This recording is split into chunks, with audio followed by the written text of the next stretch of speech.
भक्तीचा या चॅनेलला like, share आणि सबस्क्राईब करा. बेल आयकॉन घंटी दाबायला विसरू नका.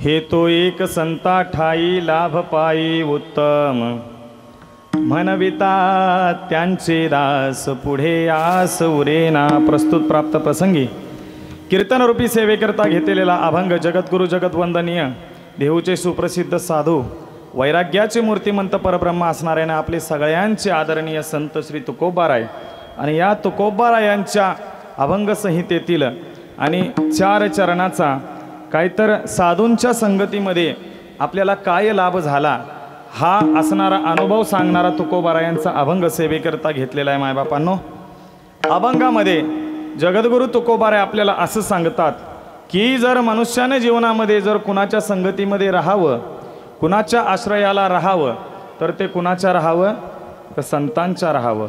हे तो एक संता ठाई, त्यांच्या आश्रयाला राहिल्यानंतर काय होतं, लाभ पायी उत्तम, आहे की नाही. आणि फक्त साधूंच्या आश्रयाला राहायचं नाही, फक्त त्यांच्याबरोबर फिरायचं नाही, तर त्यांच्याकडून बोध घ्यायचा. आणि असणारं मायबापांनो आत्मबोधाचं स्वरूप तुम्हाला प्राप्त होईल. पण कधी, ज्या वेळेला तुम्ही त्या असणाऱ्या साधूंचं दास्यत्व कराल तेव्हा. म्हणविता त्यांचे दास पुढे आस उरेना. पुढे तुकोबाराय असं सांगतात की जर साधूंचं दास्यत्व केलं ना तर ते संत काय करतात, तर आपल्यावरती कृपा करतात. मायबापांनो, आहे का नाही. आणि एकदा जीवावर संतांची कृपा झाली की त्यांना या जन्मामध्ये नव्हे तर कल्पच्या कल्पजन्मामध्ये कोणत्याही गोष्टीची कमी पडत नाही. कृपादान केले संती कल्पांती ही सरेना, आहे की नाही. म्हणून तुकोबाराय म्हणतात की जर सेवा केल्यानंतर पूजन आपण साधू त्या साधू संतांचं पूजन जर आपण केलं तर ती संतांची केलेली सेवा देवालाही आवडते. नवे नवे कधी कधी तर आपण देवाला थोडंसं मागं ठेवलं तरी चालेल, पण त्या संतांची आधी पूजा केली तर ती देवाला जास्त आवडते. अभंगाचा सरळ भावार्थ विठ्ठला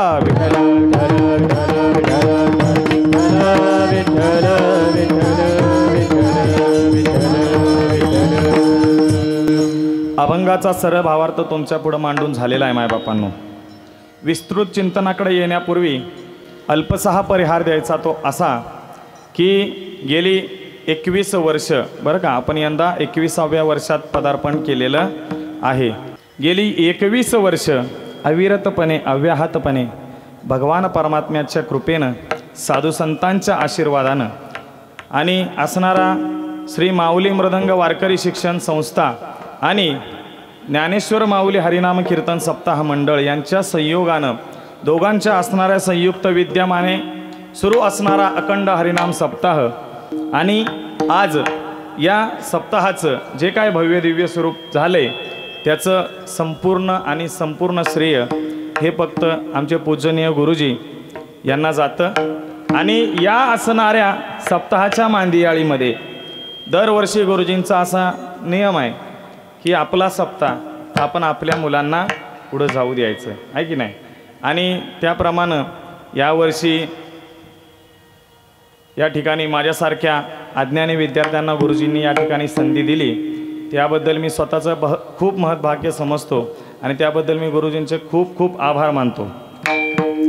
मायबापांनो, गेली 21 वर्ष पहा, एखादी गोष्ट सुरू करणं खूप सोपं आहे, परंतु ते सातत्यपूर्ण चालवणं एवढं सोपं नाही, आहे की नाही. हा सप्ताह हा फक्त गुरुजींनी तुम्हाला मार्ग दाखवण्याचं कार्य केलं आहे. त्याच्यावर चालायचं का त्याच्या बाजूनं जायचं हे प्रत्येकानं आपलं आपण ठरवावं. कारण दुपारीसुद्धा आम्ही पंक्तीला गेलो त्यावेळेला सुद्धा त्या ठिकाणी गुरुजींनी उल्लेख केला की सप्ताह सुरू आपण केलं आहे, पण सप्ताह पूर्णत्वाला नेण्याचं काम या सगळ्या सोसायट्या करतायत, आहे की नाही. इथं मंडप उभा राहीपर्यंत, बरं का, इथं मंडप उभा राहीपर्यंतच उशीर असतो. एकदा मंडप उभा राहिला ना एवढी सेवा इथं होते, एवढी सेवा होते. लोक स्वतःहून विचारतात महाराज काय लागलं तर आम्हाला सांगा, आहे की नाही. भरपूर ज्ञानीजन गुणीजन आहेत, त्याबरोबर सेवेकरीसुद्धा भरपूर आहेत, आहे की नाही. आणि तुमच्या सगळ्यांच्या सहकार्यानं आणि असणारा हा सप्ताह पूर्णत्वाला नेण्याचं काम आहे नाही. गेले 3-4 वर्ष माऊली मृदंग वारकरी शिक्षण संस्था या ठिकाणी अविरतपणे करायचा प्रयत्न करतंय. त्याच निमित्तानं आज असणारे 3ऱ्या दिवसाची सेवा गुरुजींनी माझ्यासारख्या अज्ञानी विद्यार्थ्याला दिली, हे मी माझं महत्भाग्य समजतो.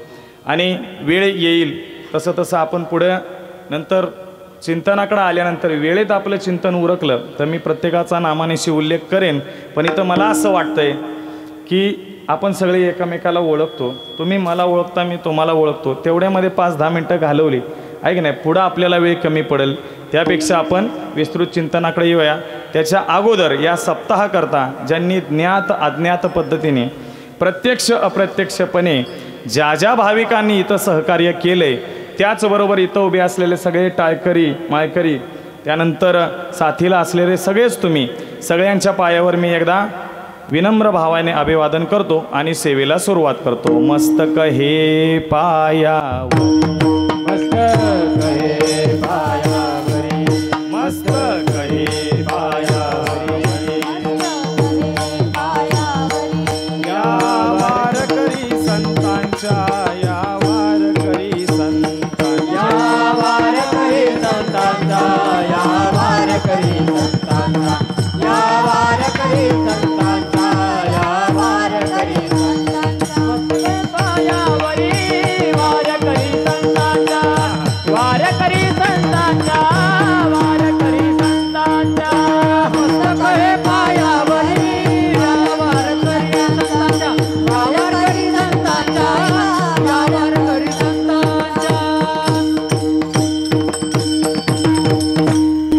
मायबापा हो, इथे आपण जमलेले सगळे श्रोते असतील, त्यानंतर सगळे या ठिकाणी असलेले विद्यार्थी असतील, साथीला असणारे हे सगळे भाविक मंडळी, आपण प्रत्येक जण इथं काहीतरी साध्य प्राप्त करण्याकरता आलेलो आहोत, आहे की नाही. आणि मनुष्य म्हणून जन्माला आल्यानंतर आपण काय करतोय तर आपण कुठली ना कुठली तरी मायबापांनो काय करत आहोत तर साधना करण्याचा प्रयत्न करत आहोत. म्हणून आपण कोण झालो?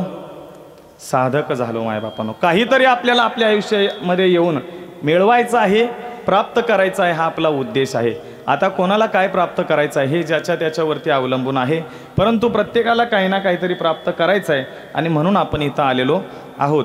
मग आपलं असणारं हे साधकीय जीवन आहे की नाही, हे एखाद्या प्रवासकीय जीवनासारखं आहे बरं का. कोणताही असणारा आध्यात्मिक साधक त्याचं साधकीय जीवन जे असतं ते एखाद्या प्रवासासारखं असतं मायबापांनो. ते एखाद्या प्रवासकीय जीवनासारखं असतं. कसं तर पहा, प्रवास करायचा म्हटलं की काही गोष्टी आपल्याला आवर्जून आवश्यक असतात. प्रवास जर करायचा म्हटलं तर काही गोष्टींची आपल्याला आवर्जून आवश्यकता असते.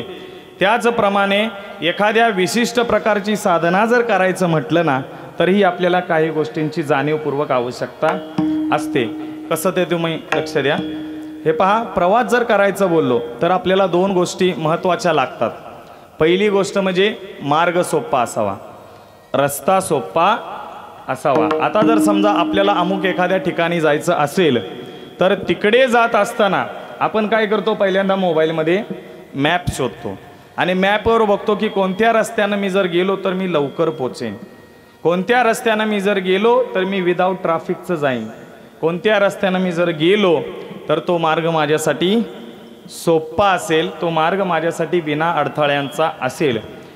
तसंच आध्यात्मिक साधना करत असताना सुद्धा असा मार्ग आपण निवडावा ना ज्या मार्गाला कोणत्याही शब्दाचा प्रतिबंध नसेल, कोणत्याही प्रकारचा या ठिकाणी प्रतिबंध नसेल, असा मार्ग मायबापांनो आपण निवडायचा असतो, आहे की नाही. मग प्रवास जर करायचा म्हटला तर ही पहिली गोष्ट झाली, रस्ता सोपा पाहिजे. बघा, कधी कधी आपण शॉर्टकट मारायला बघतो, आहे की नाही. आपण शॉर्टकट मारायला जातो टोल चुकवावा म्हणून, पण टोल चुकवण्यासाठी चुकीचा जर रस्ता निवडला तर गाडी खड्ड्यात जाण्याची शक्यता नाकारता येत नाही, किंवा काही ना काहीतरी अपघात होण्याची शक्यता नाकारता येत नाही. कारण रॉंग साईडनं जर आपण एंट्री मारली तर अपघाताची शक्यता आहे मायबापांनो. आहे की नाही. पण तेच जर आपण सरळ मार्गाने चाललो तर आपल्याला काही अडचणी येत. त्याचप्रमाणे मनुष्य जीवनामध्ये आल्यानंतर कोणत्या ना कोणत्या प्रकारची साधना जर आपण करू शकत असलो तर त्या साधनेत जर सातत्यता नसेल, त्या साधनेमध्ये जर निष्ठा नसेल, त्या साधनेमध्ये जर भाव नसेल ना, तर आपल्याला काही ना काहीतरी अडथळा येण्याची शक्यता असते. म्हणून काय पाहिजे, त्या साधनेचा मार्ग सोपा पाहिजे. बरं का, ज्ञानोबा एका ठिकाणी असं म्हणतात, जोडला मार्ग प्रांजळू मिळला सुसंवादाचाही मिळू. ऐक नाही, जोडला मार्ग प्रांजळू मिळला सुसंगाचाही मिळू. ऐक नाही, तरी वाचोनी लागे वेळू लागे किती. ऐक नाही, म्हणजे जर मार्ग सोपा असेल आणि त्या मार्गामध्ये सुसंगतीची प्राप्ती आपल्याला असेल तर तो मार्ग आपल्याला तिथं आपल्याला जास्त त्रास होत नाही किंवा त्या मार्गामध्ये आपल्याला जास्त अडचणी निर्माण होत नाहीत. विठाला जोडला मार्ग प्रांजळू मिळला सुसंगाचाही मिळू तरी वाचोनी पाहिजे लागे वेळू किती. ऐक नाही, ज्ञानोबा म्हणतात की मार्ग चांगला असेल आणि संगती जर चांगली असेल, पहिलं काय सांगितलं मार्ग, आणि दुसरं काय सांगितलं त्या मार्गामध्ये आपल्याला निर्माण झालेले प्राप्त झालेले सोबती जर चांगले असतील तर आपल्याला त्या प्रवासाचा शीण जाणवत नाही. मायबापानं पहा, आपण एकटे प्रवासाला गेलो की आपल्याला कंटाळा येतो. बघा, तसं आता आपल्याकडे मोबाईल आहेत, तिथं मोबाईल कानात टाकायचा तर तिथं गेल्यावरच काढायचा, त्यामुळं आपल्याला सहसा कंटाळा येत नाही. पण असं समजा की आपल्याजवळ ते साधन नाही, मग काय होईल, आपल्याला 5 मिनिट जरी माणूस एकटा बसला ना तरी त्याला कंटाळा येतो. आहे की नाही. मग जर मार्ग जर लांबचा असेल, प्रवास लांबचा असेल तर आपल्याला कोणी ना कोणीतरी सोबती पाहिजे. पहा, जे ड्रायव्हिंग लाईनमधील असतील, पहा जे चालक असतील, ट्रक ड्रायव्हर असतील किंवा ट्रॅव्हल्सचे ड्रायव्हर असतील, अशा लाईनमधल्या व्यक्तींना लक्षात येईल की जेव्हा आपल्याला लांबचा प्रवास करायचा असतो तेव्हा आपल्याला एक सोबती लक्षात घेणं, सोबती घेणं हे आवश्यक आहे. बरं, तो सोबती म्हणजे असा ढिला असला तर चालत, तो कसा पाहिजे, माणूस थोडासा ॲक्टिव्ह पाहिजे. नाहीतर ड्रायव्हरच्या बाजूला बसायचं आणि झोपायचं असला सोबती काही कामाचा नाही. विठाला प्रवासामध्ये जसा सोबती महत्वाचा आहे तसा आध्यात्मिक साधनेमध्ये परमार्थामध्ये सुद्धा सोबती महत्वाचा आहे. आहे की नाही. पहा, साधना करत असताना सोबती असा पाहिजे की तो त्या साधनेमध्ये आपल्याला पुढे जाण्यासाठी मदत करेल, त्या साधनेमध्ये आपली प्रगती कशी होईल याचा जो विचार करील असा जर सोबती आपल्याला भेटला तर आपला जन्म कृतार्थ झाला. विठ्ठला मायबापांनो, मनुष्य जीवनामध्ये जन्माला आल्यानंतर आपण विविध प्रकारच्या काय करत असतो, साधना करत असतो. निळोबारायांनी एका ठिकाणी 9 प्रकारच्या साधना सांगितलेल्या आहेत. नाना साधनांच्या केल्या खटपटा, नाना साधनांच्या केल्या खटपटा, नाना साधनांच्या केल्या खटपटा, नाना साधनांचा केला खटपटा. परित्यान पवतीची याच्या दारवंता, परित्या नवती याच्या दारवंता, परित्यान पावतीया दारवंता, परित्यान पावतीया दारवंता. जाणो जाता जाणीव घाली आडफाटा, जाणो जाता जाणीव घाली आडफाटा, जाणो जाता जाणीव घाली आडफाटा, जाता जाणीव घाली आडफाटा. योग अभ्यास सिद्धिरोधिता दिवाटा, योग अभ्यास सिद्धिराणी वाटा, योग अभ्यास सिद्धिरोधिता दिवाटा, योग अभ्यास सिद्धिराणी वाटा. आनंदाची सापडली वेळ, अवघी आनंदाची सापडली वेळ, अवघी आनंदाची सापडली वेळ, अवघी आनंदाची सापडली वेळ, अवघी आनंदाची सापडली वेळ, अवघी आनंदाची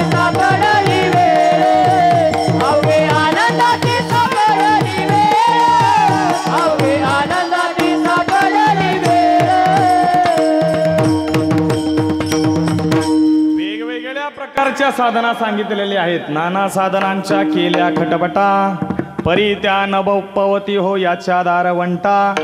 जाणो जाता जाणीव घाली आड फाटा. पहिलं साधन सांगितलंय जाणीवेचं. जाणीव म्हणजे ज्ञान. जाणो जाता जाणीव. जर आपल्याला ज्ञानाचा अभिमान झाला तर ते ज्ञानच आपल्या ऱ्हासाला कारणीभूत ठरतं बरं का. ज्ञान जर असेल जास्त किंवा ज्ञान जर असेल कमी, ह्या दोन्ही गोष्टी आपल्यासाठी हानिकारक आहेत. जाणीव जर असेल ना मायबापांनो तर काय होतं, ज्ञान जर जास्त असेल ना तर ते थोडंसं अभिमान निर्माण करतं आणि परमेश्वराला अभिमान चालत नाही मायबापांनो. जेवढं ज्ञान मिळवणं सोपं आहे पण ज्ञान गिळणं, ज्ञान पचवणं तेवढंच अवघड आहे. टाळाटाळी लोपला नाद, टाळाटाळी लोपला नाद, अंगो अंगी मुराला छंद, अंगो अंगी मुराला छंद, भोग भोगिताची आटला भेद, भोग भोगिताची आटला भेद, ज्ञान गिळो निघावा गोविंदुगा, आईचा वासुदेव बोल, आईचा वासुदेव बोल, ज्ञान गिळो निघावा गोविंदुगा, आईचा वासुदेव बोल, बोल, आईचा वासुदेव बोल, बोल, टाळाटाळी लोपला नाद, अंगो अंगी मुराला छंद, भोग भोगिताची आचला भेद, ज्ञान गिळो निघावा गोविंदगा, गोविंदुगा.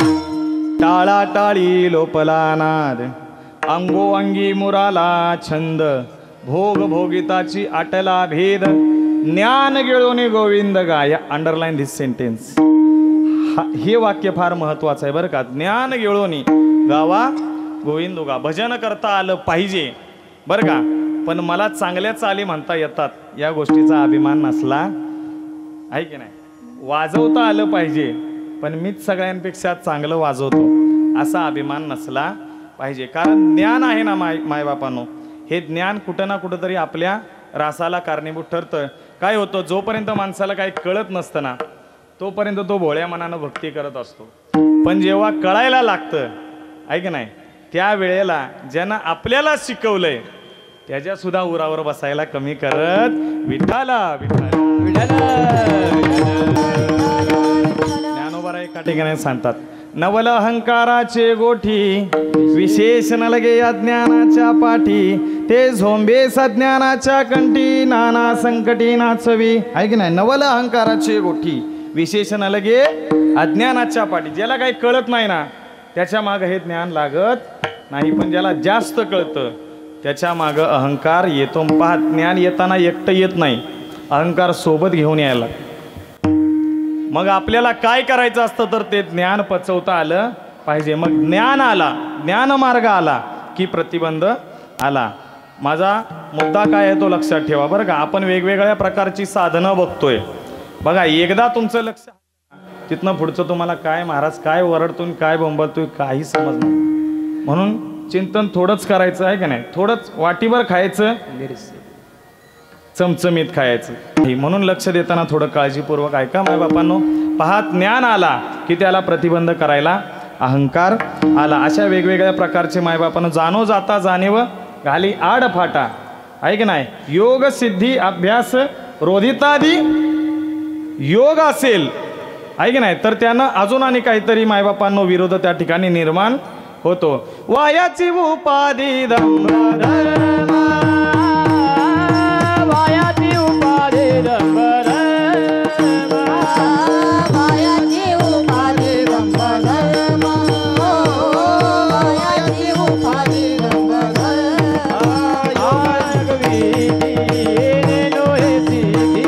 योग यागविधी येणे नोहे सिद्धी, योग यागविधी येणे नोहे सिद्धी, योग यागविधी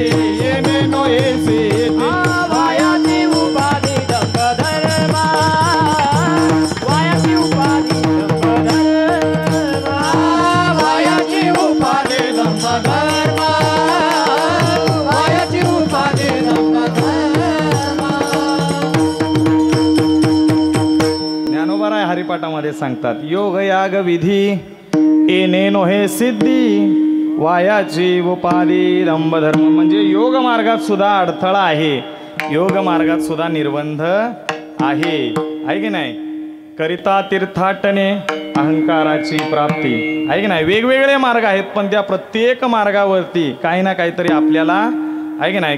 करिता तपे काम क्रोध खवळती. तप केला तर काम क्रोध निर्माण होतो आहे की नाही. म्हणजे त्या असणाऱ्या प्रकारच्या साधनेमध्ये जर आपण ती व्यवस्थित केली नाही तर त्याचा विपरीत परिणाम किंवा त्याला प्रतिबंध घालणाऱ्या दुसऱ्या गोष्टी आहेत. म्हणून आपल्याला त्या मार्गानं जायचं नाही. मोडोनिया वाटा दुक्षम दुस्तर केला राजभार चाले ऐसा. म्हणून आपल्याला मार्ग कसा पाहिजे, सोपा पाहिजे, सुलभ पाहिजे. आणि मार्ग कसा पाहिजे, प्रांजळ पाहिजे. विष्णु हरी गोविंद गोपाल कृष्ण कृष्ण हरी गोविंद गोपाल कृष्ण विष्णु हरी गोविंद गोपाल कृष्ण विष्णु हरी गोविंद गोपाल कृष्ण विष्णु हरी गोविंद गोपाल कृष्ण विष्णु हरी गोविंद गोपाल. मार्ग प्रांजळ वैकुंठेचा मार्ग प्रांजळ वैकुंठेचा कृष्ण विष्णु हरी गोविंद गोपाल विठ्ठल हरी गोविंद गोपाल वैकुंठीचा मार्ग वैकुंठेचा विठ्ठल विठ्ठल मना वेळोवेळा विठ्ठल विठ्ठल मना वेळोवेळा मना वेळोवेळा मना वेळोवेळा. कृष्ण विष्णू हरी गोविंद गोपाळ. मार्ग हा प्रांजळ वैकुंठीचा. मग प्रांजळ मार्ग कोणता आहे की नाही, तर साधू संतांनी सांगितलं भक्ती मार्ग बहु सोपा आहे की नाही. तुका म्हणे सोपे आहे सर्वाहून पण सहाना तो धनी येतो येथे. सगळ्यात सोपा जर मार्ग कोणता असेल तर तो भक्ती मार्ग आहे. परंतु या भक्ती मार्गाच्याही काही मर्यादा अशा आहेत की असणाऱ्या या भक्ती मार्गावर आहे की नाही आपल्याला काय लागतं, तर भक्ती करत असताना सोपे वर्म आम्हा सांगितल सत्य सोपे वर्म आम्हा सांगितल सत्य सोपे वर्म आम्हा सांगितल सत्य सोपे वर्म आम्हा सांगितल सत्य सोपे वर्म आम्हा सांगितल सत्य सोपे वर्म आम्हा सांगितल सत्य ताळ दिंडी हाते घेऊनी ताळ दिंडी हाते घेऊनी नातू सांगतीचे सुख सांगावे वारी सांडावं वाळू. सांगतीचे सुख सांडावे वाळूनी समाधीचे सुख सांडावे वाळूनी समाधीचे सुख सांडावे वाळूनी. सगळ्यात सोपा मार्ग सोपे वर्म आम्हा सांगितले संती टाळ दिंडे हाती घेऊन नाचा समाधीचे सुख सांडावं वाळोनी ऐसा या कीर्तने ब्रह्मरस आहे की नाही. सोपा आहे ते वर्म आहे की नाही. कोणतं, टाळ दिंडे हाती घेऊन नाचा. नामचिंतन करा, भजन करा. ही भक्ती सगळ्यात कशी आहे तर सोपी आहे. पण या भक्तीचं असं मर्म आहे की भजन ही भक्ती मायबापांनो एकट्यानं केलं तर त्याचा तेवढा आनंद येत. या भक्ती मार्गामध्ये आपल्याला सोबती आवश्यक असतात. आहे की नाही. आणि शास्त्रामध्ये मायबापांनो एका ठिकाणी सोबती कसे असावे, मित्र कसे असावे याचं वर्णन आलेलं आहे. उत्तम गृहस्थाश्रम कसा असावा हे सांगत असताना शास्त्रकारांनी मित्र कसे असावे हे सुद्धा सांगितलेलं आहे. सानंद सदनम सुनिद्य सुताच कांताप्रिय भाषिणीम सन्मित्रम सदनम स्वयेशिती परिचाज्ञापरा सेवका, आहे की नाही. याच्यामध्ये मायबापांनो सानंद सदनम पहा, घर कसं असावं. सदन म्हणजे घर, सानंद, सानंदमध्ये सतत आनंदी. पहा घर कसं असावं याचं वर्णन केलेलं आहे.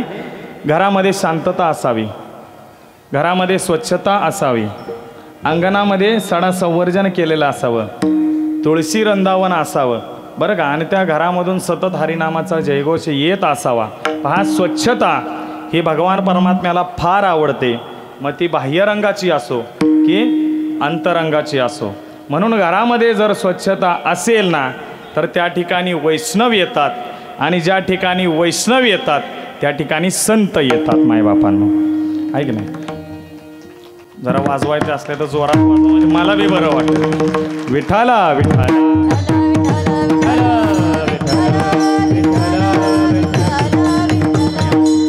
ते घर म्हणजे घर राहत नाही बरं का. ते घर म्हणजे देवालय होतं. कधी असं जर आपण ठेवलं तर पहा, सानंद सदनम सुताच सुधीय. सुत म्हणजे मूल, आणि इथं सुताश्च सांगितलंय. सुताश्च म्हणजे मुलं. त्या व्यक्तीला पहा, कोणत्या आदर्श गृहस्थी व्यक्तीला 2 मुलं असली पाहिजेत किंवा त्याच्यापेक्षा जास्त मुलं असतील, आणि नुसती मुलं असून कामाची, ती कशी असावी, बुद्धिवान असावी, आहे की नाही. पुत्र व्हावा ऐसा गुंडा ज्याचा तिन्ही लोकी कन्या तरी ऐशी देई जैसी मीरा मुक्ताबाई. अशी जर मुलं असली ना मायबापानं तर त्या घरामध्ये खेळावंसं, त्या घरामध्ये राहावंसं. कधी एकदा कामावरून सुटतोय आणि घरी जातोय असं वाटतं बघा. ते घरी जर शांतता असेल, घरी जर वातावरण चांगलं असेल ना तर तसं वाटत असं. मुलं असावी परंतु ती चांगली असावी बरं का. मुलं होणं सोपं आहे पण ती चांगली होणं खूप अवघड आहे. मुलं चांगली होण्याच्या आधी आईवडिलांनी चांगलं असावं लागतं बरं का. आता झालंय काय, विषय आलाय म्हणून सांगतो बघा. आता कुणाला दोष द्यायचं कारण नाही, कारण अगदी लहान व्यक्तीपासून ते म्हाताऱ्या माणसापर्यंत ज्याला ऐकायला येत नाही ती पण हेडफोन घालतायत, आहे की नाही. आपल्याला त्या स्क्रीनची सवय लागली. पहा, एक वाक्य मी तुम्हाला सांगून जाईन, थोडं लक्षपूर्वक ऐका. आपल्या मुलांची बोटं जी मोबाईलच्या स्क्रीनवरून फिरतायत, त्या मोबाईलच्या स्क्रीनवरून फिरणारी बोटं ज्या दिवशी ज्ञानोबारायांच्या ज्ञानेश्वरीच्या ओवीवरून फिरतील ना त्या दिवशी तुमच्या मुलांचं कल्याण झाल्याशिवाय राहणार नाही, आहे की नाही. परंतु ते आपल्याला त्याची आवड असली, आपणच हरिपाठाला जात नाही, आहे की नाही. आपणच 7ला आपल्या मालिका सुरू झाल्या की 10 वाजस्तोवर काय मालिका, बरोबर आपण जेवण करायला घेतलं की भांडी घासेपर्यंत टी व्हीला मालिका सुरू. असो, तुमचं आहे तसंच माझं पण आहे, आहे की नाही. माझं काही जास्त वेगळं नाही. असो, पण सांगायचा भाग असा, आपण जर मुलांवरती संस्कार केले ना तर मुलांवरती संस्कार होत असतात. मुलं कशी पाहिजेत तर चांगल्या विचारांची मुलं पाहिजेत. त्याचबरोबर पुढं काय सांगितलंय, कांताप्रिय भाषिणीम. पहा, कांता म्हणजे तुम्ही माता माऊल्यांनो, कांता म्हणजे स्त्री, पत्नी. त्या पुरुषाची असणारी पत्नी कशी पाहिजे, प्रिय भाषिणी, मधुभाषिणी पाहिजे. दारात जर कोण आलं ना तर आधी हातामध्ये पाण्याचा तांब्या घ्यावा आणि त्यांना या बसा म्हणावं, न तर आतनंच ओरडायचं कोण आहे.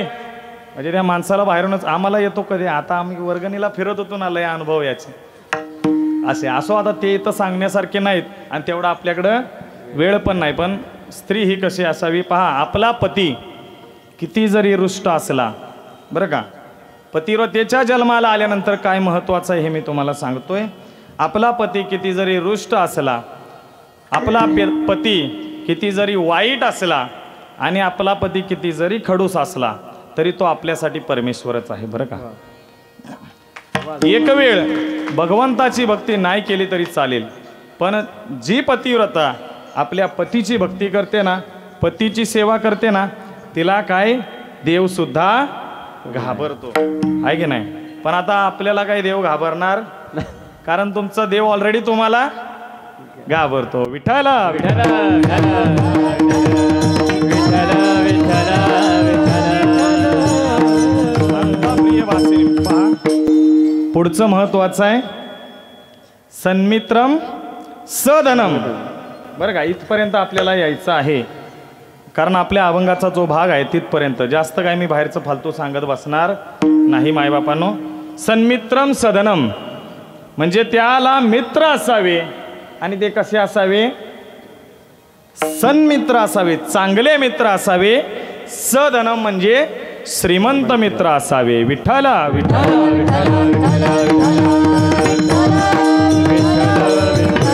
सन्मित्र म्हणजे चांगल्या पद्धतीचे, चांगल्या वागणुकीचे, चांगल्या संस्काराचे त्याला मित्र असावे. आणि दुसरं आहे सधनम, बरं का, म्हणजे धनवान असावे. नुसते मित्र असून उपयोगाचे नाहीत, ते धनवान असावे. आता धनवान म्हणजे फक्त आपल्याला धन म्हणजे एकच गोष्ट दिसते, गांधीजींचा फोटो, त्याच्या व्यतिरिक्त आपल्याला धन माहीत. पण धनवान म्हणजे आचारानंही तो व्यक्ती धनवान पाहिजे, विचारानंही तो व्यक्ती धनवान पाहिजे, आणि आचरणानंही तो व्यक्ती धनवान पाहिजे. विठ्ठल विठ्ठल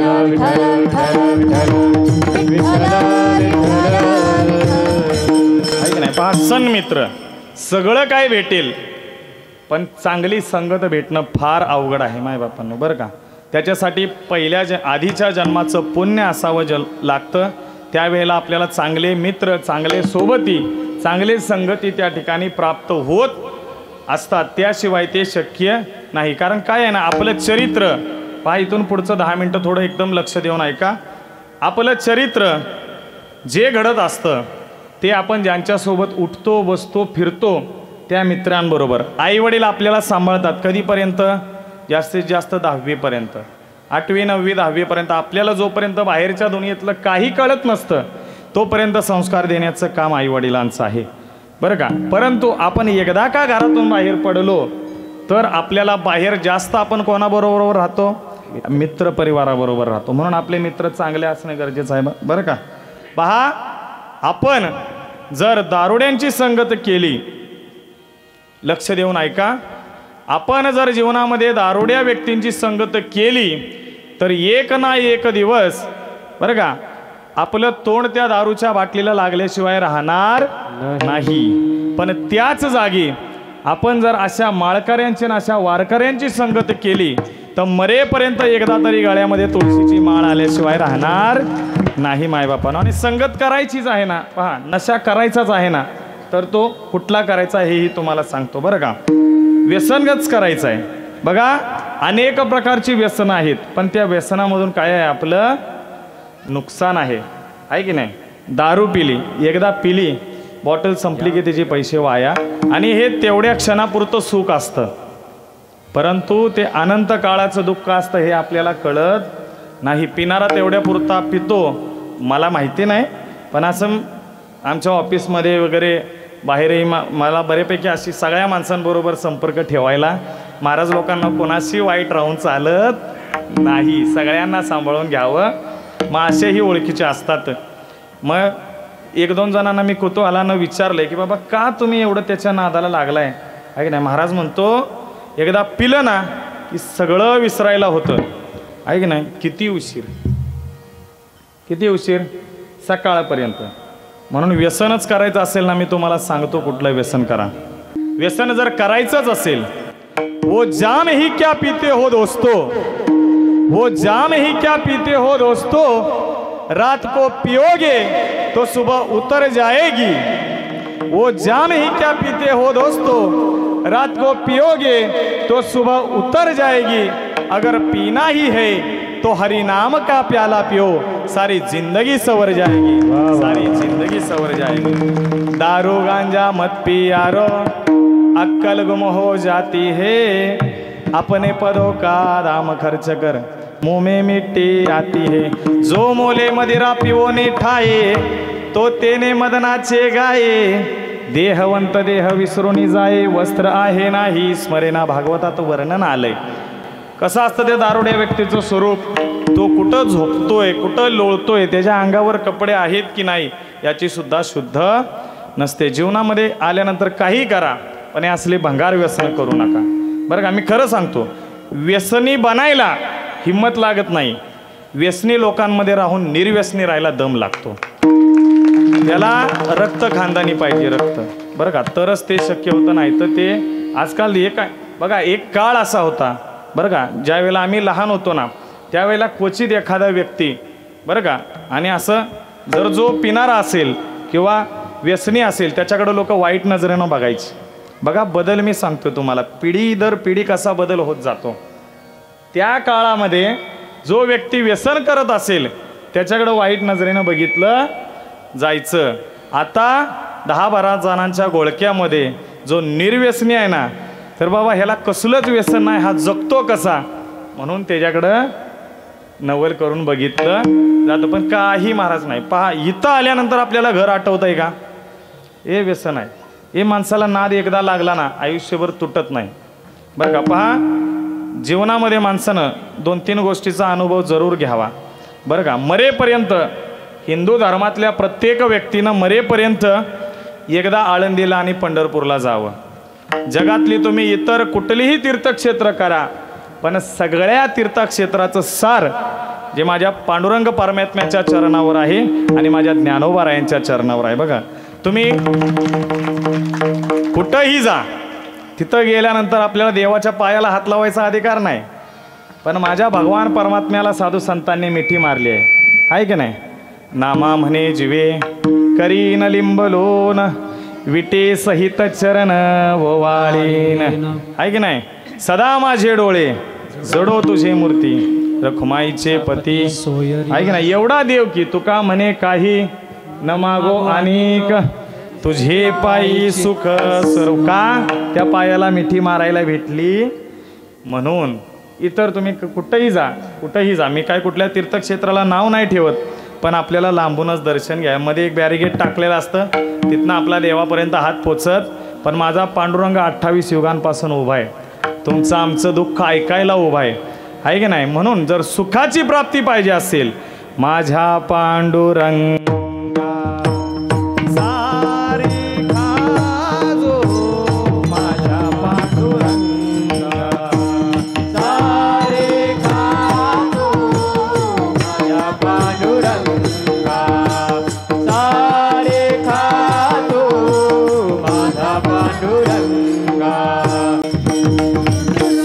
पाहिजे असेल, सुखरूप ऐसा तुझ्या कोणी सांगा, माझ्या पांडुरंगा सारिखा जो.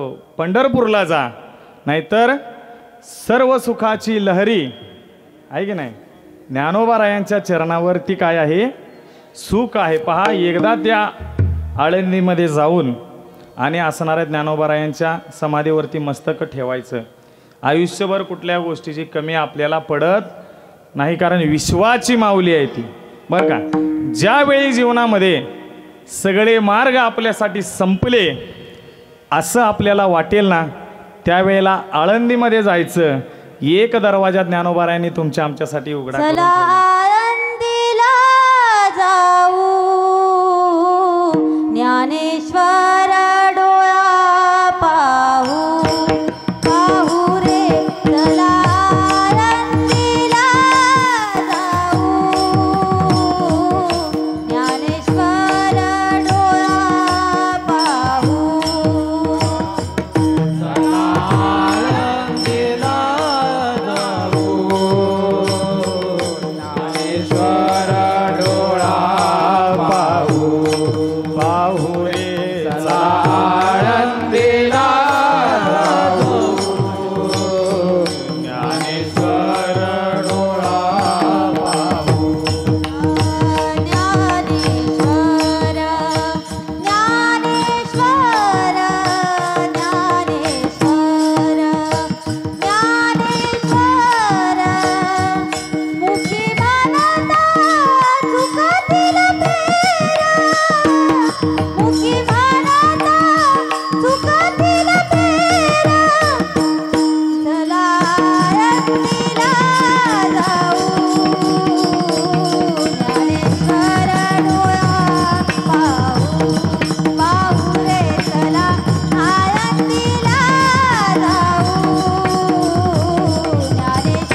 ज्ञानेश्वर मुखी म्हणता चुकतील फेर, मुखी म्हणता चुकतील फेर.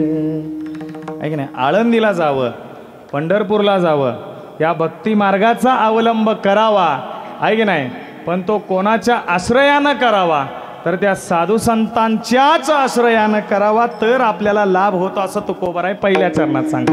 तो एक संता ठाई, हे तो एक संता ठाई, हे तो एक संता ठाई, हे तो एक संता ठाई, हे तो एक संता ठाई, हे तो एक संता ठाई, हे तो एक संता ठाई, हे तो एक संता ठाई. लाभ पायी उत्तम, लाभ पायी हे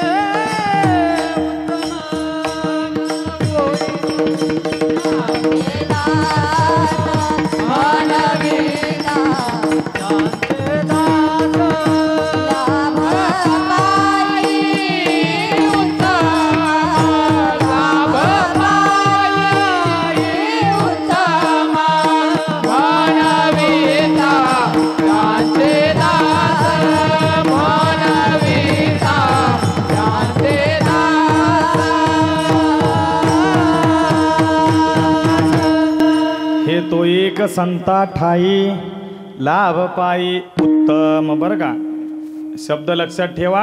साधू संतांच्या जर संगतीत राहिलो ना तरच आपल्याला लाभ प्राप्त होतो, आणि सामान्य लाभ प्राप्त होत नाही, विशेष प्रकारचा लाभ प्राप्त होतो असं जगद्गुरु तुकोबाराय म्हणतात. लाभ पायी उत्तम. काय होतं तर आपल्या असणाऱ्या जीवनाचा उद्धार होतो. आपल्या असणाऱ्या जन्म मरणाच्या फेऱ्यामधून आपली काय होत असते तर सुटका होत असते. पण ही सुटका होईल कधी, ज्या वेळेला आपण काय करेन त्या साधू संतांचं दास्यत्व करेन तेव्हा. बरं का, भक्ती मार्गाला लागणं खूप सोपं आहे, परंतु तेवढीच विनम्रता बाळगणं हे एवढं सोपं नाही. बरं का, आपण थोडंसं शिकलो, 2-4 चाली यायला लागल्या की जरा आपण आपल्याला महाराज झाल्यासारखं समजतो, आहे की नाही, पण तेवढं सोपं नाही मायबापांनो. बघा, तुम्हाला एखाद्याची बरोबरी करून, मी साधू संतांचा विषय सांगतोय, साधू संतांची बरोबरी करून जो लाभ आपल्याला आयुष्यात मिळणार नाही ना, तो साधू संतांचं दास्यत्व करून मिळेल. बरं का, दास जर कोणाचा बनायचा असेल तर जन्माला आल्यानंतर देवाचं दास्यत्व करा किंवा साधू संतांचं दास्यत्व करा, तर आणि तरच आपल्या जीवनाचा उपयोग आहे, अन्यथा जीवन अनर्थ आहे. दास्यत्व निकट हनुमंते पै केले, म्हणून देखिले रामचरण. ऐक नाही, म्हणून दास्यत्वाला फार ऐक नाही, जो मज होय अनन्य शरण त्याचे निवारीन मी जन्म मरण. ऐक नाही, भगवान असं सांगतात की जो मला शरण येईल, आणि अशा भक्तांवरती भगवान परमात्मा जास्त प्रेम करत असतो, जास्त जीव लावत असतो मायबापांनो, ऐक नाही. परंतु त्या साधू संतांचं दास्यत्व झाल्यानंतर त्यांची कृपा आपल्यावर व्हायला मी थोडंसं जलद गतीनं पुढं जायचा प्रयत्न करतो. तुम्ही थोडं अंतःकरणाचं कान ऐकून, अंतःकरणाचं हृदयाचं अंतःकरण करून लक्ष द्या, काय होईल तर तुम्हाला समजून येईल. अन्यथा ते छपरावरून नाही मांडवावरून जाणार, आहे की नाही. विठाला विठाला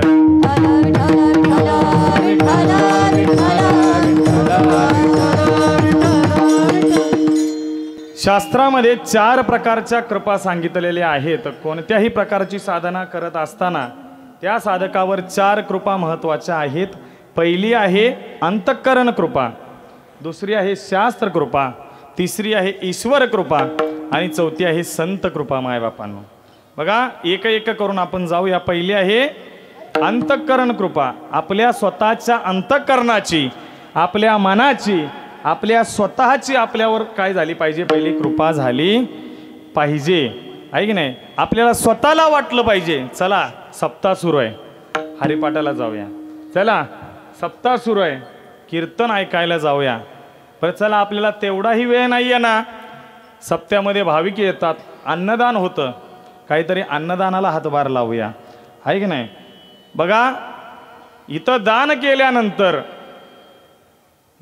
केल्यानंतर तुम्हाला आशीर्वाद मिळत असतात, हा पहिला तुमचा फायदा आहे.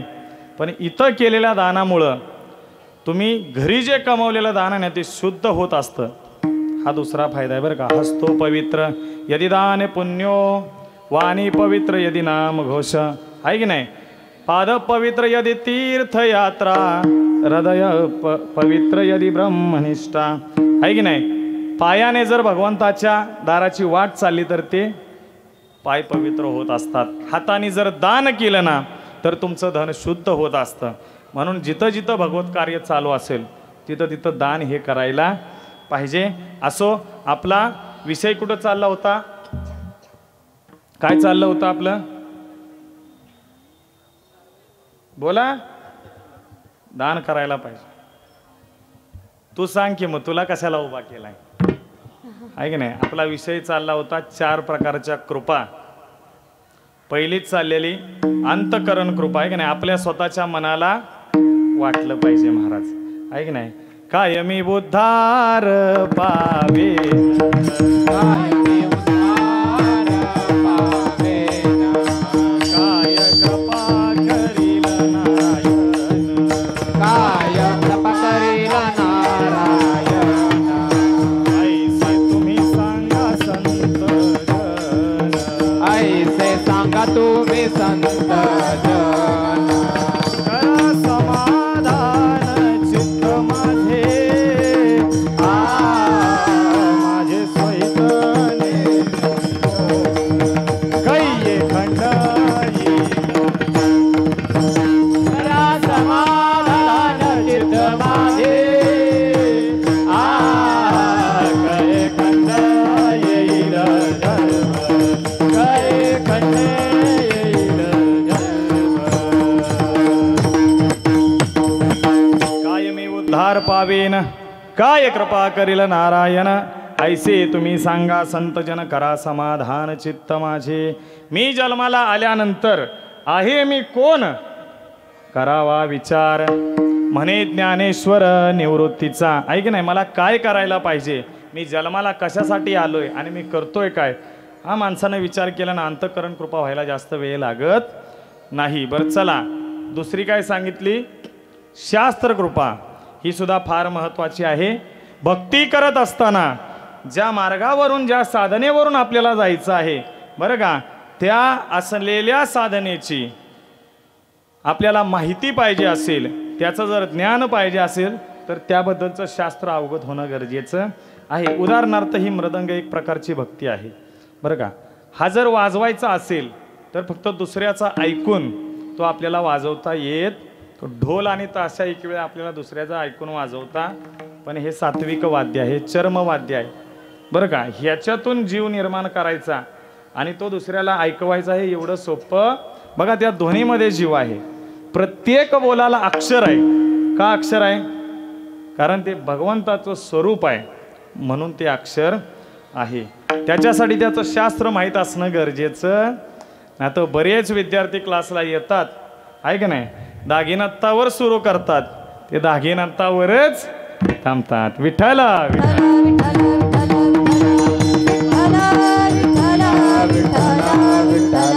वादन करायचे असेल तर शास्त्रकृपा पाहिजे, गायन करायचं असेल तर शास्त्रकृपा पाहिजे, कीर्तन करायचं असेल तर कीर्तनकाराने तर वाचन केलंच पाहिजे, शास्त्र हे वाचलंच पाहिजे. इकडचं तिकडचं बघून त्याचं ऐकून तुम्ही एखाद दुसऱ्या वेळ मारून न्याल बरं का. आम्हाला गुरुजींचं सतत सांगणं असतं, तुम्हाला कीर्तन करायचे आहेत ना, गुरुजी आम्हाला कधी अडवत नाहीत, पण तुम्ही पुस्तकं हातात घ्या.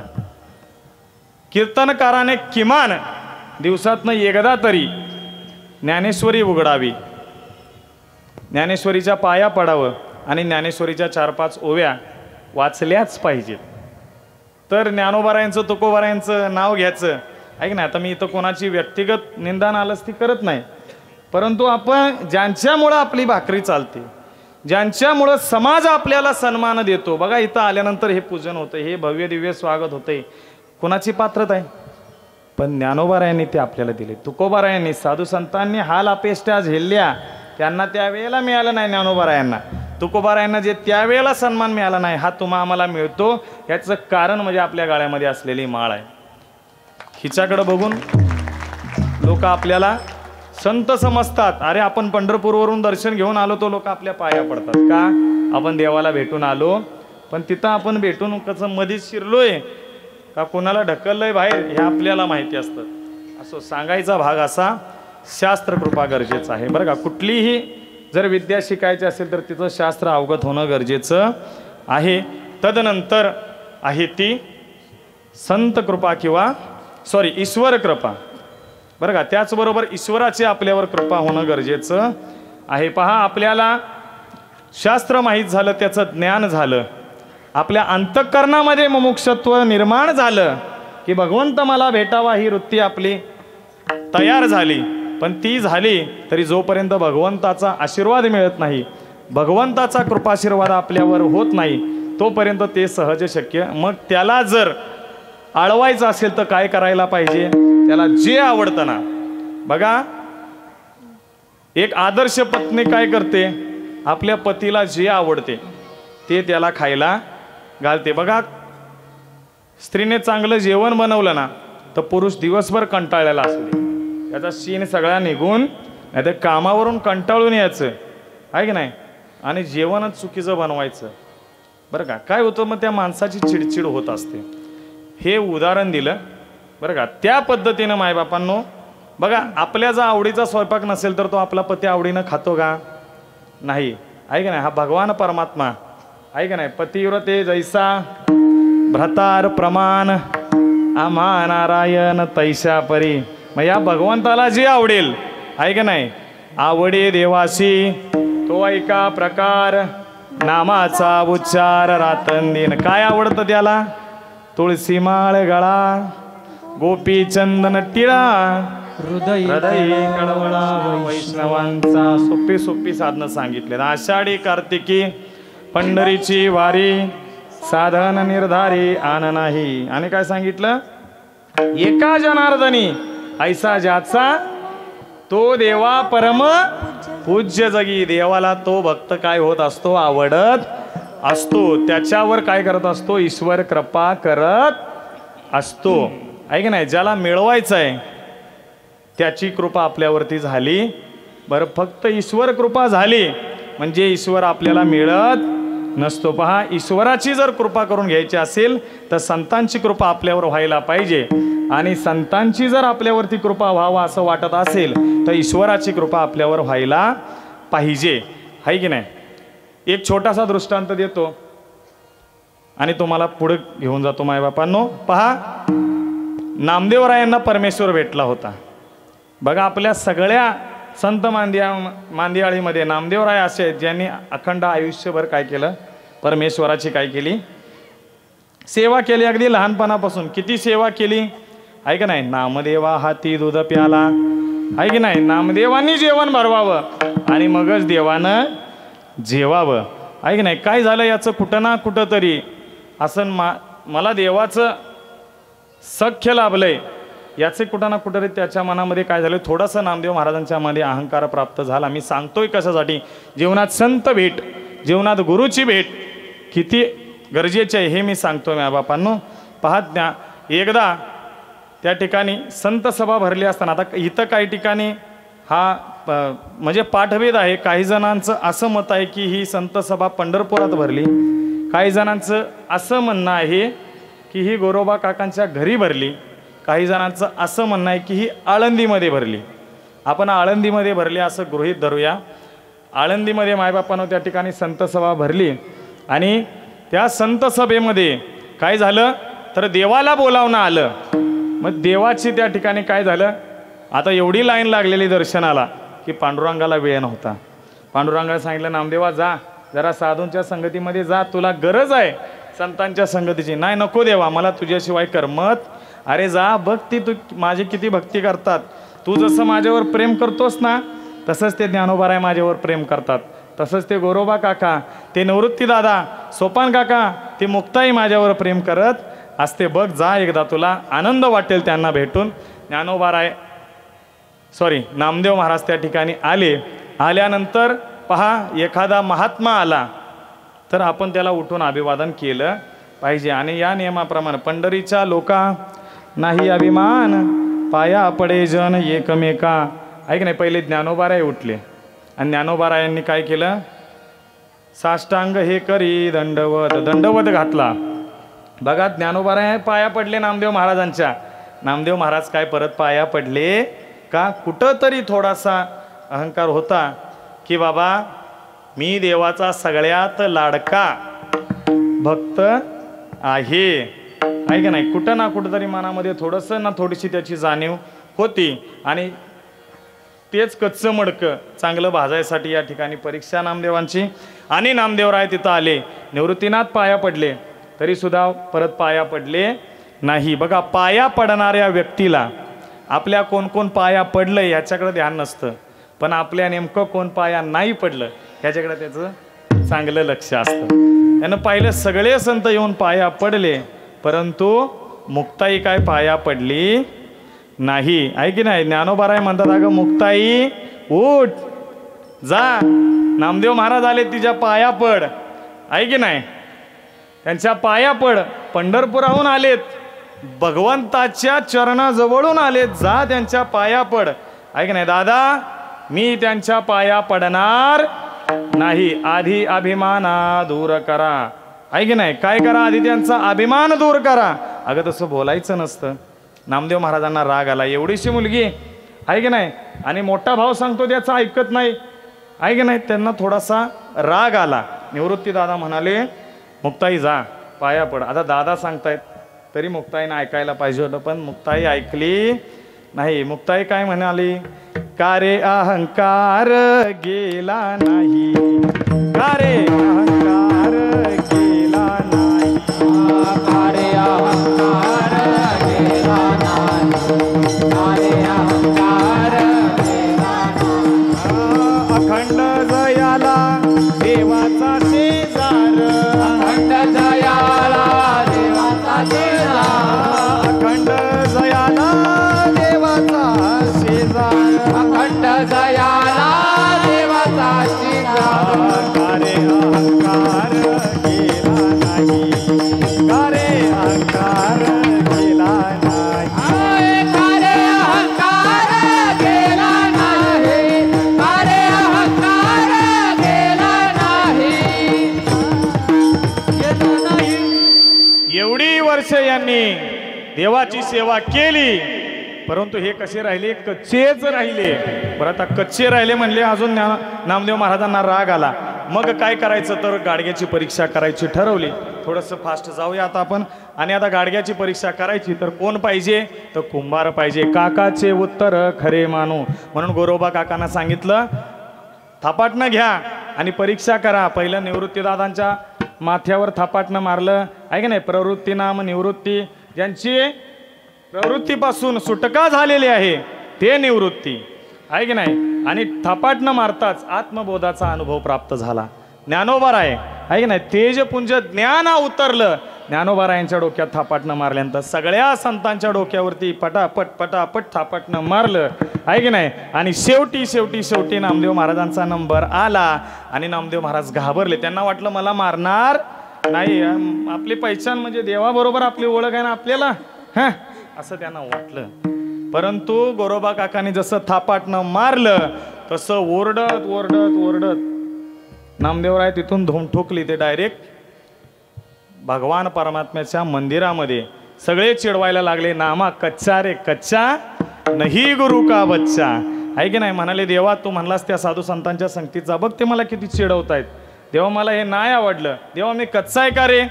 देव म्हणला, हो नामा तू खरंच कच्चा आहेस, कारण तुला अजून सद्गुरूंची प्राप्ती नाही झाली. हे घ्या. ज्याच्या भरोशावर हे उड्या मारत होते ते स्वतःच म्हणाले, तू काय आहेस, कच्चा आहेस. मग देवा मी काय करू सांग बरं. जा उंड्या नागनाथला आणि तिथं असणारे विसोबा खेचर. बघा साधू संतांची वृत्ती कशी असते. ज्या विसोबा खेचरांनी ज्ञानोबारायांचं पीठ मातीमध्ये कालवलं, ज्ञानोबारायांना लाताबुक्यांनी तुडवलं, त्या विसोबा खेचरांना नामदेव महाराजांचं गुरु केलं. कृपादृष्टीने हाळिले आपुल्या पदी बैसविले. आहे की नाही. पिंजली या कापसाचा गोळा मारून येणे कौनाच्या कपाळा. आहे की नाही. ऐसा संतांचा जिवाळा अति कोवळा. असे एवढं संतांचं हृदय कसं आहे, कोवळा आहे. आपली जागा देऊन टाकतात. आहे की नाही. म्हणून काय केलं तर विसोबा खेचरांना या ठिकाणी गुरु करायला सांगितलं. औंढ्या नागनाथला जा आणि तिथं असणारं त्या भगवान शिवाचं मंदिर आहे, तिथं ते बसलेले असतील. गेले मंदिरामध्ये नामदेवराय थोडं पटापट फास्ट ट्रेन पकडली.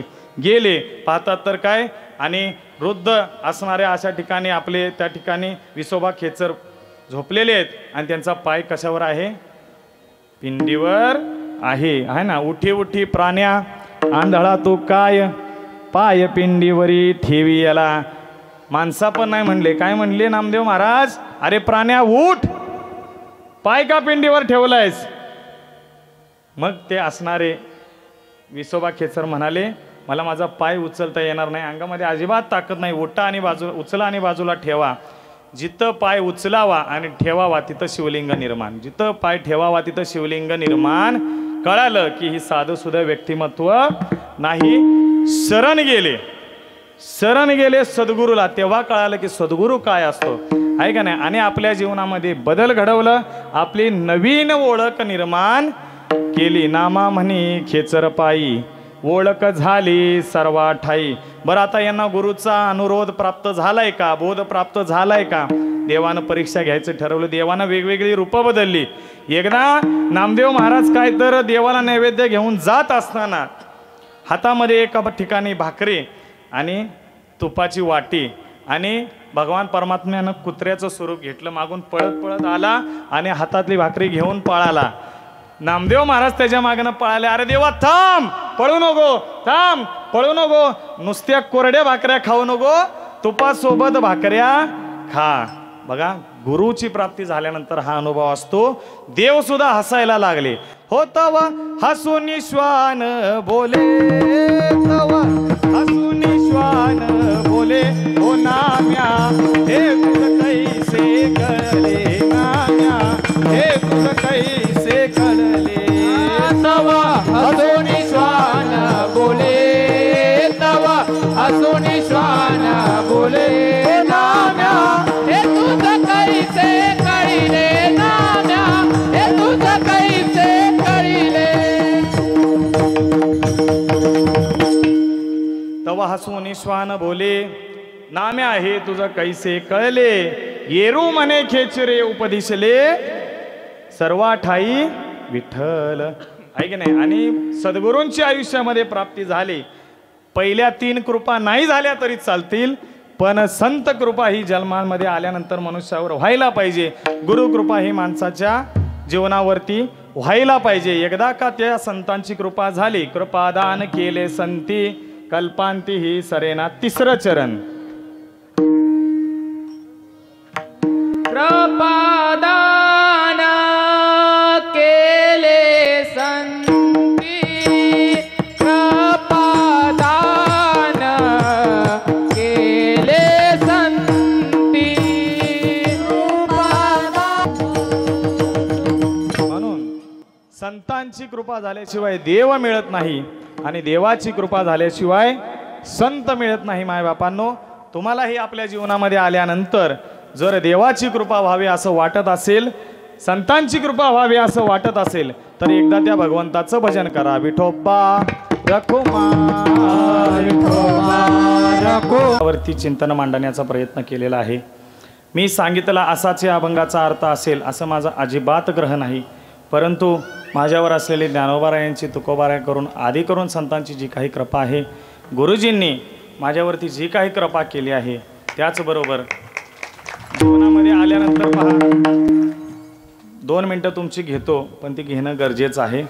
जीवनामध्ये आल्यानंतर माणसानं गुरु नक्की करावा, बरं का. आमच्या जीवनामध्ये आमच्या जीवनाची दिशाच कुठे गेली होती आपल्याला माहिती नाही. तसं कीर्तनामध्ये स्वतःचं कधीच सांगू नये, बरं का. परंतु त्यांचे धन्यवाद मानण्यासाठी त्यांच्याप्रती कृतज्ञता म्हणून हा माझा भाव आहे. बघा कुठे भरकटलो गेलो असतो हे माहिती नाही पडलं, पण लोटांगणे बाबांना आम्हाला वारीची वाट दाखवली. वाल्मिक दिंडीसाठी त्यांनी आयुष्य वेचिले, दीन दुबळ्यांना भक्ती मार्गा तुम्ही चलाविले. पंढरपुरा जाता ऐशा चुकू नका लाभा, ओवाय आरती माझे लोटांगणे बाबा. त्यांनी वारीची वाट दाखवली आणि त्या वाटेवर चालता चालता चालता चालता कधी तुमच्यासारख्या चांगल्या आणि सहकार्यांचा सहवास मिळाला, तुमच्यासारख्या वडीलधाऱ्यांचे आशीर्वाद प्राप्त झाले आणि त्यातून गुरुजींच्या मनामध्ये असं आलं बरं का, एक लोटांगणे बाबा आणि दुसरे गुरुजी ह्या दोघांव्यतिरिक्त आयुष्यामध्ये इतर कोणालाही उच्चस्थानी ठेवावं हे मी माझ्या व्यक्तिगत पातळीवर कधीसुद्धा समजत नाही. त्याचं कारण असं की गुरुजी कोण आहेत बरं का, गुरुजींचं वर्णन किती करावं बघा. मला तारीख दिली म्हणून त्यांचं वर्णन करत नाही, तर गेले कित्येक वर्ष मला गुरुजींबद्दल 2 शब्द इथं बोलायला मिळतील याची मी आजपर्यंत वाट बघत बरं का. आणि आता भाव असा झालाय की ज्या वेळेला त्यांच्याबद्दल बोलायची वेळ आली त्यावेळेला वाचेमध्ये शब्द नाहीत. बघा ज्यांनी आपल्याला अधिकार दिले, ज्यांनी आपल्याला मार्ग दाखवला, ज्यांनी आपल्या जीवनाची दशा बदलून टाकली, त्यांच्याबद्दल आपण काय बोलावं म्हणजे सूर्याकडे पाहावं आहे की नाही. आणि त्याच्या तेजाची आपण स्वतः बरोबर काय करावी तर दिव्यानं स्वतः बरोबर काय करावी तर तुलना करावी. तसं आहे, सूर्य जर आला तर दिव्याचा प्रकाश कुठं मंदावेल हे आम्ही दिवा सुद्धा नाही, आम्ही दिव्याखाली झालेला अंधार आहे. आणि तरी सुद्धा गुरुजींची आमच्यावरती एवढी कृपा आहे. मला गुरुजींबद्दल एकच वाक्य सांगावं वाटतं बघा, माझ्यासारखे गुरुजी जगामध्ये इतर कोणाचेही नाहीत. हा एवढा एक गुरुजींच्या प्रती माझा भाव आहे बरं का. काही सुद्धा येत नसताना बरं का गुरुजींनी मला 7 वर्षापूर्वी तयार केलं. म्हणले जय पोरांना शिकवतो ना इथं याचं पोरांच्या आईबापांना शिकवायचं बरं का. गुरुजींनी सांगितलं तुझ्याकडं मी तसं आता जास्त स्टोरी सांगत बसत नाही, परंतु काही वेगळ्या कारणास्तव संस्थेशी मी कनेक्ट झालो होतो. आणि हे सांगायला मला अजिबात लाज वाटत नाही की संस्थेमधला सगळ्या विद्यार्थी मी आहे, ज्याला काहीच येत नाही, फक्त बोलायला येतं. मग गुरुजी म्हणले तुला बोलायला येतं ना तेच काम करायचं, पण कुणाबद्दल बोलायचं तर साधू संतांबद्दल बोलायचं, कोणाबद्दल बोलायचं तर भगवान परमात्म्याबद्दल बोलायचं. आणि त्यांनी त्यावेळेला जो मार्ग दिला त्या मार्गावरती आज अविरतपणे चालण्याचा प्रयत्न करतोय. खरंच प्रत्येकाच्या जीवनामध्ये असा गुरु प्राप्त व्हावा म्हणून मायबापानं तुम्हाला एक सांगू, हात जोडून विनंती करतो की तुमची मुलं काय करा, अशा संस्थांमध्ये तुम्ही पाठवा. आमच्या संस्थेमध्ये एकदा या पहा बघा, तो मुलगा 10-15 मिनटं अर्धा तास 1 तास क्लासमध्ये बसून जाईल, 4च बोल घेऊन जाईल, पण तिथनं अनंत जन्मासाठी पुरेल एवढी संस्काराची शिदोरी घेऊन जाईल. बघा गुरुजींचे विद्यार्थी आज 2-2 मुलांचे बाप झालेत, पण त्यांना विसरले नाहीत. याचं कारण काय आहे तर त्यांच्या विद्यार्थ्यांवर असलेलं प्रेम आहे. गुरुजी जिकडे जातील बरं का, ज्यावेळेला नवीन परिचय होता 3-4 वर्ष तर मी गुरुजींच्या गाडीवरून इकडे तिकडे कीर्तनाला फिरलोय भरपूर. म्हणजे त्यांचं सानिध्य मला जेवढं लाभलंय आणि जेवढं वर्णन करावं तेवढं कमी आहे की नाही. सांगेन की तुमची मुलं पुढं काही शिकतील किंवा नाही शिकतील हे मी आता इथं तुम्हाला स्टॅम्प पेपरवर लिहून देऊ शकत नाही, पण तुमची मुलं आयुष्यामध्ये आल्यानंतर चांगला माणूस नक्की होतील हे मी तुम्हाला एवढं खात्रीशीर सांगू शकतो. म्हणून आपल्या मुलांना जर चांगला माणूस बनवायचा असेल तर त्यांना श्री माऊली मृदंग वारकरी शिक्षण संस्थेची वाट दाखवा. तुमची मुलं आयुष्यामध्ये चांगल्या वाटेवर जातील, कधीच त्यांची वाट लागणार नाही. आणि असणाऱ्या या सप्ताहामध्ये सहकार्य केलेले तुम्ही सगळे ज्ञानीजन गुणीजन मंडळी, त्याचबरोबर बघा सगळ्यांची नावं घेणं शक्य नाही, आपला वेळ निघून चालला आहे. तुम्ही सगळेजण मला ओळखता आहे का नाही, आणि तुम्ही सगळेजण मला जीवाभावाचे आहेत. तुम्ही माता मावल्यानं माझ्या आईसारखे आहात, तुम्ही मला वडिलांसारखे आहात आणि तुम्ही सगळे अधिकारी आहात. तुमची नावं घ्यायची म्हणजे ही माझ्यासाठी पात्रतेची गोष्ट नाही आहे की नाही. मी तेवढ्या पात्रतेचं नाही की तुमचे नाव घ्यावं, पण तरीसुद्धा मी सगळ्यांच्या चरणावरती विनम्र भावाने अंतःकरणाने मी दंडवत करतो की तुम्ही एवढी छान साथ केलीत. पहा, एखाद्या कीर्तनकारांना स्वप्न पाहावं तसं आज माझं स्वप्न पूर्ण झाल्याचा आनंद मला गुरुजींनी प्राप्त करून दिला. हे माझ्यासाठी भरपूर मोठं समाधान. हे जे गाळ्यामध्ये पडलंय हे आमचं काहीच नाही, त्या नावाखाली एकच नाव आहे फक्त गुरुजी आहे की नाही. आणि माझे आईवडील ज्यांचा माझ्यावरती कायमच आशीर्वाद असतो. बघा आम्ही 3 भावांमध्ये माझं गणित थोडंसं आर्थिकदृष्ट्या कायमच बिघडलेलं असतं, पण माझे वडील कधीसुद्धा मला म्हणत नाहीत की कशाला भजनाला जातो, कशाला कीर्तनाला जातो, गपचूप काम धंद्याकडे लक्ष दे, आहे की नाही. त्यांनी मला सदैव कधीही एकदा आपण ह्या मार्गात पडलो ना तर त्या मार्गावरच चालायचं, आहे की नाही. येथ वडील जे जे करते या ज्ञानोबरायांच्या न्यायाप्रमाणे. आणि माझे वडील मला आईवडिलांपेक्षा कमी जागा नाही आहे. त्याच्यानंतर